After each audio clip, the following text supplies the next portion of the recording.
ఆచరణలోకి రావాలంటే దానికి కూడా కృషి ఉండాలి. మేము కూడా ఒక సంఘాన్ని నేను అడుగుతున్నాం. నా మిస్సెస్ రజని, మాతా రమాబాయి అంబేద్కర్ మహిళా సంఘం అనేటువంటి ఒక సంఘాన్ని నడపాలంటే చాలా కష్టం అన్నమాట. సమయం కేటాయించాలి, ఎన్నో త్యాగాలు చేయాలి. ఇప్పుడు ఇక్కడ ఉన్నటువంటి క్యాడర్ అంతా కూడా ఎంతో త్యాగం చేస్తున్నారు.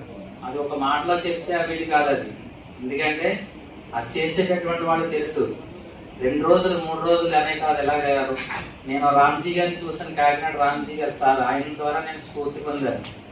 ఆయన మీరందరూ కూడా అదే చేస్తారు. 2 రోజులు కూడా సెలవు వచ్చినప్పుడు, సెకండ్ సాటర్డే వచ్చినప్పుడు ఏదైనా ఊరు వెళ్ళి అక్కడ వంట చైతన్యవంతులు చేయడం అనేటువంటి జరుగుతుంది.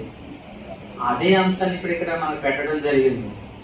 మనం ప్రజాస్వామికమైనటువంటి అధికారం సాధించాలంటే ముందుగా మనం బాంబ్ స్టెప్ అనేటువంటిది నిర్మాణాత్మకమైనటువంటి లక్ష్యాన్ని కలిగి ఉంది.